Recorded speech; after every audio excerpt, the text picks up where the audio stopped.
ബംഗ്ലാദേശിലെ ഇടക്കാല സർക്കാരിനെ നയിക്കുന്ന മുഹമ്മദ് യൂനസിന് കടുത്ത മുന്നറിയിപ്പ് നൽകിക്കൊണ്ട് നൊബേൽ സമ്മാന ജേതാവായ അമർത്യ സെൻ രംഗത്ത്. താങ്കൾ കാര്യമായ മാറ്റങ്ങൾ കൊണ്ടുവരാൻ ശ്രമിക്കുന്നുണ്ട്, എന്നാൽ ബംഗ്ലാദേശിനെ പഴയപടി ആക്കണമെങ്കിൽ ദീർഘദൂരം സഞ്ചരിക്കേണ്ടി വരും. മാത്രമല്ല, അവാമി ലീഗിനെ നിരോധിക്കാനുള്ള മുഹമ്മദ് യൂനസിന്റെ ശ്രമത്തിനെതിരെയും അദ്ദേഹം കടുത്ത മുന്നറിയിപ്പാണ് നൽകുന്നത്.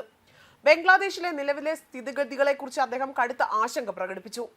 ബംഗ്ലാദേശിലെ സാഹചര്യം തന്നെ സാരമായി ബാധിച്ചുവെന്നും രാജ്യം മുന്നിലുള്ള വെല്ലുവിളികളെ എങ്ങനെ നേരിടും എന്നതിനെക്കുറിച്ച് തനിക്ക് ആശങ്കയുണ്ടെന്നും അദ്ദേഹം പറയുന്നു. വാർത്താ ഏജൻസിയായ PTIക്ക് നൽകിയ പ്രത്യേക അഭിമുഖത്തിലായിരുന്നു ഇക്കാര്യങ്ങൾ വ്യക്തമാക്കിയതും. അദ്ദേഹത്തിന്റെ വാക്കുകൾ ഇങ്ങനെയാണ്: ഞാൻ ധക്കയിൽ എൻ്റെ ജീവിതത്തിന്റെ ധാരാളം സമയം ചിലവഴിച്ചിട്ടുണ്ട്. അവിടെയാണ് സ്കൂൾ വിദ്യാഭ്യാസം ആരംഭിച്ചത്. ധക്കയ്ക്ക് പുറമെ അതേപോലെ തന്നെ മണികഞ്ചിലെ എൻ്റെ പൂർവിക ഭവനം ഞാൻ പലപ്പോഴും സന്ദർശിക്കാറുണ്ട്. ഞാൻ പതിവായി വിക്രംപൂർ, പ്രത്യേകിച്ച് സോനാരംഗ് സന്ദർശിച്ചിരുന്നു. ഈ സ്ഥലത്തേക്ക് എനിക്ക് വളരെ പ്രിയപ്പെട്ടതാണ്. മറ്റു പലരെയും പോലെ തന്നെ ബംഗ്ലാദേശ് നിലവിൽ നേരിട്ടുകൊണ്ടിരിക്കുന്ന വെല്ലുവിളികളെ എങ്ങനെ മറികടക്കണമെന്ന് ഞാൻ ആശങ്കാകുലനാണ്. ബാല്യത്തിന്റെ ഭൂരിഭാഗവും ധക്കയിൽ ചിലവഴിച്ച അമർത്യ സെൻ സെന്റ് ഗ്രിഗറി സ്കൂളിൽ നിന്നാണ് ഔപചാരിക വിദ്യാഭ്യാസം തുടങ്ങുന്നത്. പിന്നീട് അദ്ദേഹം ശാന്തി നികേതനിലേക്ക് താമസം മാറി. രവീന്ദ്രനാഥ് ടാഗോറിന്റെ വിശ്വഭാരതിയിൽ ചേർന്നു. സ്വാതന്ത്ര്യത്തിനു ശേഷം വളരെ പുരോഗതി ബംഗ്ലാദേശ് നേടിയിട്ടുണ്ട്. ഒരു ഘട്ടത്തിൽ ഇന്ത്യയെ മറികടന്നു. ഇന്ത്യയുമായി താരതമ്യപ്പെടുത്തുമ്പോൾ ഉയർന്ന ആയുർദൈർഘ്യം ഉൾപ്പെടെയുള്ള ബംഗ്ലാദേശ് വലിയ സാമ്പത്തിക സാമൂഹിക പരിവർത്തനങ്ങൾക്ക് വിധേയമായിട്ടുണ്ട്. പ്രത്യേകിച്ച് സ്കൂളുകളുടെ അവകാശങ്ങൾ മുന്നോട്ട് കൊണ്ടുപോകുന്നതിൽ ഗവൺമെന്റിന്റെയും ഗ്രാമീൺ ബാങ്ക് പോലുള്ള സർക്കാരിന്റെ സംഘടനകളുടെയും സംഭാവനകളോട് വളരെ മുന്നേറ്റമാണ് ബംഗ്ലാദേശ് നടത്തിയതെന്നും അദ്ദേഹം പറയുന്നു. മാത്രമല്ല, അദ്ദേഹം തന്റെ ജീവിതത്തെക്കുറിച്ചും സംസാരിച്ചു. ഒപ്പം തന്നെയാണ് അദ്ദേഹം ബംഗ്ലാദേശിനെ കുറിച്ചുള്ള ആശങ്കകൾ പങ്കുവച്ചതും. മുഹമ്മദ് യൂനസ് ബംഗ്ലാദേശിൽ അശാന്തി പടർത്താനാണ് ശ്രമം നടത്തുന്നത്. അതിന്റെ നേർസാക്ഷ്യമാണ് ബംഗ്ലാദേശിൽ നിന്നും ഉയർന്നു കേൾക്കുന്ന ഹിന്ദു ന്യൂനപക്ഷങ്ങളുടെ കരച്ചിൽ.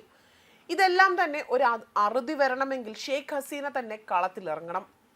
ബംഗ്ലാദേശിലെ സാഹചര്യം തന്നെ വല്ലാതെ ബാധിച്ചു. രാജ്യം വെല്ലുവിളികളെ എങ്ങനെ മറികടക്കും എന്നതിനെക്കുറിച്ച് തനിക്ക് ആശങ്കയുണ്ട്. അവാമി ലീഗിനെ നിരോധിക്കുന്നതിനെതിരെയും അദ്ദേഹം മുന്നറിയിപ്പ് നൽകുകയാണ്. അത്തരം നീക്കം കൊണ്ട് അവാമി ഗവൺമെന്റ് ചെയ്തതായി മറ്റു പാർട്ടികൾ ആരോപിച്ച അതേ തെറ്റുകൾ ആവർത്തിക്കുമെന്നും വാദിക്കുന്നുണ്ട്. ഹിന്ദു ന്യൂനപക്ഷങ്ങൾക്കെതിരായ ആക്രമണങ്ങളെയും ക്ഷേത്രങ്ങൾ തകർക്കുന്നതിനെയും സെൻ ശക്തമായി തന്നെ അപലപിക്കുകയും ചെയ്തു. അത്തരം ആക്രമണങ്ങൾ തടയേണ്ടത് സർക്കാരിന്റെയും പൊതുജനങ്ങളുടെയും ഉത്തരവാദിത്തമാണ് എന്നും അദ്ദേഹം ഊന്നി പറയുകയും ചെയ്തു. ജമാഅത്തെ പോലുള്ള വർഗീയ ശക്തികളെ വലിയ തോതിൽ നിയന്ത്രണത്തിലാക്കിയ ബംഗ്ലാദേശ് മതേതരത്വത്തോടുള്ള പ്രതിബദ്ധത തുടരണം. ബംഗ്ലാദേശിലെ സാഹചര്യം തന്നെ ആഴത്തിൽ ബാധിക്കുന്നു. കാരണം തനിക്ക് ശക്തമായ ബംഗാളി സ്വാധീനമുണ്ട് എന്നാണ് അദ്ദേഹം പറയുന്നത്. ഇതൊരു പ്രധാനപ്പെട്ട വിഷയമാണ്. കാരണം ബംഗ്ലാദേശിൽ ചരിത്രപരമായി ന്യൂനപക്ഷങ്ങളോട് മാതൃകാപരമായ സമീപനമാണ് എടുത്തിട്ടുള്ളത്. ജമാഅത്ത് പോലുള്ള വർഗീയ ശക്തികളെ നിയന്ത്രിക്കുവാനും അവർ ശ്രമിച്ചിട്ടുണ്ട്. നിർഭാഗ്യവശാൽ ഇന്ത്യയിലും ഇത്തരത്തിൽ പള്ളികൾക്ക് നേരെ ആക്രമണങ്ങൾ ഉണ്ടായിട്ടുണ്ട്. ബംഗ്ലാദേശിലായാലും ഇന്ത്യയിലായാലും ഈ സംഭവങ്ങൾ അവസാനിപ്പിക്കണം. ചില സംഭവങ്ങളെ തിരഞ്ഞെടുത്തു തന്നെ അത് വലുതാക്കി വർഗീയത വളർത്തുന്ന നേതാക്കൾ എളുപ്പമുള്ള മറ്റൊന്നുമില്ല. 1940കളിലെ ഹിന്ദു മുസ്ലിം കലാപങ്ങൾ എങ്ങനെയാണ് വളർന്നു വന്നത്? ഇത് രക്തച്ചൊരിച്ചിലേക്ക് നയിച്ചു.